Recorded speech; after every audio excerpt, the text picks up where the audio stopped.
I'm Pete Rohleder with Exercise Etc. And today's mini webinar is the Dynamic Suspension Training Top 10 Challenge. Now, chances are you've been using suspension training in your programs, but let's put it to the test. Can you or your client execute these 10 full body exercises? Let's find out and let's get into it. Real quick, before we start the webinar, a little bit about me. I've had a very diverse career in the fitness industry. And over the last 17 years, I've been a trainer, a coach, a business owner, a consultant, an educator, a podcast host. And with all of that experience, my goal is to bridge the gap between the science and the real world application and to provide you effective and efficient means to your results and fitness goals. And hopefully we'll get a little bit of that today in this mini webinar. Real quick, just note there are no continuing education credits awarded for this webinar. This is strictly for development purposes, but just to be sure and just to confirm, there are no CEs awarded for this webinar. Also, just a reminder, because these are dynamic exercises, please obtain medical clearance and physician's release prior to beginning an exercise program for clients with medical or orthopedic concerns. All right, so like I said in the intro, we have 10 dynamic exercises. And the reason we're doing this today is because these exercises will hit everything. And in today's fitness world, training dynamically has never been easier, especially utilizing suspension devices. We can do full body, multi-plane movements with this simple strap. We can train strength, coordination, endurance, balance, all at the same time. And so the suspension training device is a really versatile device, but can also be very, very challenging. So we have 10 exercises that we're going to cover. Now, keep in mind, these are presented in a more advanced way, but these exercises can, of course, be regressed or even progressed to make them even more difficult. Ways that we can regress these exercises if you or your client cannot execute them as they're presented, we can change our base of support. Right? Change our base of support to give us more support so that we can execute these movement patterns. Or we can decrease our base of support to make them more difficult. We can also master phases of the movements independently. Like I said, these are full body challenging exercises. So if you cannot execute them as they're presented, break them up, chunk them out so that you can master each phase independently and then put them all together for a dynamic exercise when appropriate. You can change the tempo or the velocity of your movement pattern. That can either make the movement easier or more difficult. Of course, we can look at the movement range of motion. We may be limited in our range of motion and the ability to execute a full range of motion. So make sure that you are working at the appropriate range of motion based on your client's ability as well as their mobility and flexibility. And then finally, if you really want to progress it and make it more challenging, we can always add resistance to the exercises, which can always kick it up a notch.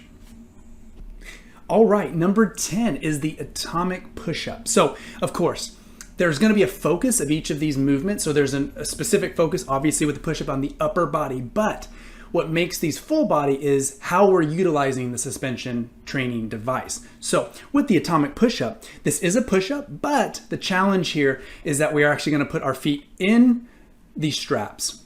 And then we're going to add stability through a plank position and then add a knee tuck to it at the end. And so obviously having stability at all the major joints is very important, being able to execute a push-up, but also the coordination of the knee tuck at the end of that push-up component. So this is number 10, the atomic push-up, adding abdominal, lower abdominals, as well as upper body into this movement. Number 9 is the reverse plank. And so now we're hitting posterior chain. And again, the original movement would look more like that it's just simply hamstring, glute, but due to the nature of the position as well as the utilization of that suspension strap, we are going to be using the entire posterior chain of the body. And so let's take a look at it. We are going to thrust up the hips by extending the hips using glutes, using erector spinae of the lower back, and using the hamstrings. But because of the instability of the straps, we are going to get a lot of core activation, as well as the pectoral girdle and that posterior chain of the upper back.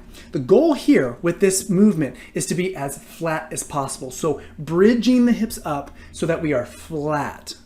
So adjust the strap so that you can make this table kind of approach. And this table, you're looking at a visual here, like a table. You can see that my body is completely straight and trying to stay neutral through the spine through this movement. So again, this is number 9, the reverse plank. Number 8 is the power pull. Again, another full body movement. We're getting a lot of posterior chain here as well. So the way we start this is we're actually going to sit down and back into a squat. We're going to rotate and open up our arms. We're going to touch the ground with the free hand. So this also incorporates a lot of rotation, specifically through the trunk. So we are getting, of course, lower body, upper body with this movement. We're also connecting that with that core activation. So we are going to touch the ground. We are going to then row and squat to pull ourselves back up to the start position, rotate forward, and then reach up and across our body. So we are getting, again, full body. We're getting upper body, lower body. We're also getting rotational components to make this a very dynamic full body exercise. As always, try to maintain that neutral spine, make sure that we're controlling the movement and that we're not using too much momentum to execute the movement, that we're actually focusing on controlling both the concentric and eccentric movements of this exercise. Number 7, the elevated lunge. Elevated lunge is hard enough by itself. This is going to hit a lot of glute specifically because of the elevation of that front leg. But of course, with any lunge, we are getting, of course, quadriceps, hamstrings, as well as the trunk with this pattern. What makes this, again, more full body now is that utilizing the strap as for our back leg versus the solid ground, we engage more core and hip stability. So with this, we want to descend as deep as appropriate. Obviously, the deeper we go with this movement, the more we're going to get glute activation. We're going to get a better stretch of that front glute.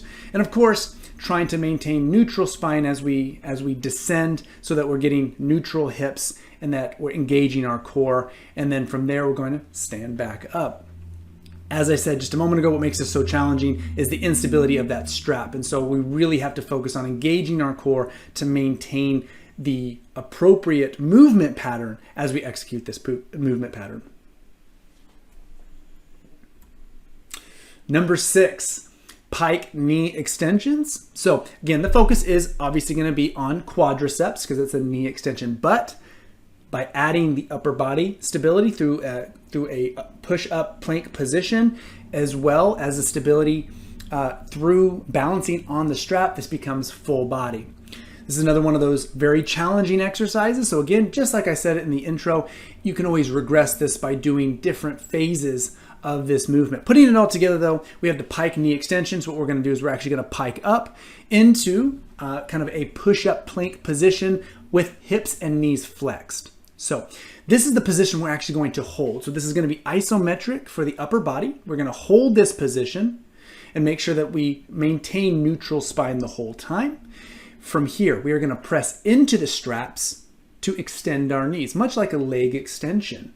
But again, what makes this more challenging is the instability of the strap and then, of course, the isometric plank position of the upper body. So from here, we are going to extend the knees, and the only movement occurring is through knee extension. Maintaining tight engaged core, this now becomes a full body exercise. So we have the pike knee extension as another one of our top 10 challenge. First 5 are done. Let's take a look here at the bottom 5 here. The elevated hamstring curl. So again, focus is going to be on the hamstring, posterior chain, but due to the nature of the bench as well as the suspended aspect of our bodies with the strap makes it full body. So what we got here is we are going to bridge up similar to the reverse plank. So a lot of glute hamstring activation here, but now we have to suspend ourselves and hold ourselves off the ground with the strap. So we actually set the scapula, we retract the scapula, so we're going to have more of an isometric contraction of those upper back muscles, specifically the rhomboids, middle, upper, lower traps.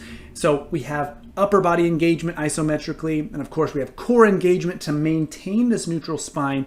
And from there, we're going to dig our heels into the bench, and we are going to do a leg curl. And the focus here is to avoid that momentum. So coming down into knee extension, it's very easy to just rock back into that. Really resist that momentum. Try to control that eccentric movement in the hamstrings, and that's going to really kick up the hamstring work, but also the full body engagement. Number 4, the body saw. Body saw is a modified plank, and as we know, the plank is a full body movement pattern. With this, we are just adding some movement through the pectoral girdle. So maintaining a solid plank position, neutral spine. We're on our elbows, and what we're going to do is we're going to actually push and pull with our shoulders, specifically those protractors and retractors, as well as the glenohumeral joint, the muscles around the shoulders. So flexing and extending. So we are getting lats, we're getting anterior and posterior deltoids, as well as that stability at the scapulothoracic joint with the upper back muscles of the rhomboids and the trapezius. As always, because we're in this plank position, in an unstable position on the strap, we are getting core engagement as well. So this is another great full body exercise, core focused, but full body exercise added to our top 10 list. Number 3, the side plank, elbow to knee. So taking a side plank and leveling up a bit by doing it with a suspension device, and then adding some movement to make it one of our top 10 challenging exercises. So first thing we're going to do here is we're going to side plank using the suspension trainer. You'll notice here that I only have one foot in. That's because obviously the nature of the movement, we're going to do an elbow to knee movement, but this also challenges the side plank. Now we're doing something called a Copenhagen plank, where the top leg is actually going to hold us up. So we're going to get a lot more adductor, inner thigh muscle, as well as those obliques. With the core, we're looking at that lateral sling too, so some glute medius as well to maintain and hold this position. So we get to the side plank position first. So that by itself is challenging. Now we're going to add some movement. We're going to actually bring the bottom knee up towards the opposite knee. And so now we're getting some rotational components here. We're going to get hip flexor, lower abdominals, of course, internal, external obliques engaged, all while stabilizing. And of course, to stabilize appropriately, we obviously have to have that great engagement of the pectoral girdle, setting the scapula and getting all of those muscles engaged. As you can see, this is, of course, another great full body exercise. And so from here, focusing on the coordination, the balance, and the integrity of these major joints as we hold this position makes it number 3 of our top 10 challenge. Number 2 may look easy until you try it. Number 2 is our knee pop up downs. Knee pop up downs is full body, where you are actually going to pull yourself from this kneeling position into a deep squat and then back down. So it's not just standing up, it's actually pulling yourself up into that squat pattern and then stepping back down onto the knees. This is full body because in order to pull yourself off the ground, you must of course engage core, upper body, pectoral girdle. So we're talking lats, we're talking all the muscles of the deltoids, of course, core engagement, and then looking at the legs, hip flexors and lower abdominals to drive the knees up once you lift off the ground. And then of course that step down. This also adds an element of cardiovascular training because the repetitive exercises does raise the heart rate quite a bit. This is a great cardiovascular exercise as well as a great strength training exercise using suspension training. So number two on our list here is a great dynamic exercise, the knee pop up downs. And finally, number 1, walk out and press. This is a very advanced exercise. Again, as I've said all along, if this is too advanced, chunk it, phase it, and just focus on each phase of these movements so that you can master them and then put them all together. This is going to be a handstand push-up utilizing the suspension trainer. So what we're going to do is we're going to get in this push-up position. From there, we are going to extend the knees so that we are in a nice straight plank, holding this position. From there, we are going to then walk ourselves out, obviously using shoulders to push ourselves, all while maintaining neutral spine. You see, you could draw a straight line from my ankles to my shoulders. I have great core engagement here, engaging glutes, quads, hamstrings to maintain this position. Of course, core is engaged. And then from here, we're going to enter in the handstand push-up. So the handstand push-up is really focused on elbows driving back towards the wall. And so from here, pushing back, trying to touch the head to the ground as we push. So number 1 on our top 10 list here is the walk out and press exercise with the suspension trainer. So in summary, these top 10 full body exercises are extremely dynamic. As you saw, they can add great challenge to any program that you have. The variety is almost limitless. And the beauty of this is that you can, of course, regress or progress them when appropriate. And so based on the training status of you or your client, you can change and modify these to fit. So a great top 10 challenge for you to get after. And a fun question is, how many could you get? Were you able to get all 10? So again, something to aspire to, something to work towards. And if you can't, or your clients can't, regress it. You can still add these really dynamic exercises and make it fun so that it fits that level of appropriateness for you or your client. I want to thank you so much for joining me in this mini webinar. Hopefully you gained some challenging new exercises. You gained some insight into ways to really level up utilizing some suspension training. If you're interested and you want to learn more about suspension training exercises, please check out our suspension training webinar, where we dive into hundreds of exercises that you could utilize to increase the dynamic and challenging aspect of your programs. And you can check that out at our website, www.exerciseetc.com. We hope to see you there. Thanks again for joining me, and we hope to work with you again in the future. See ya. Take care.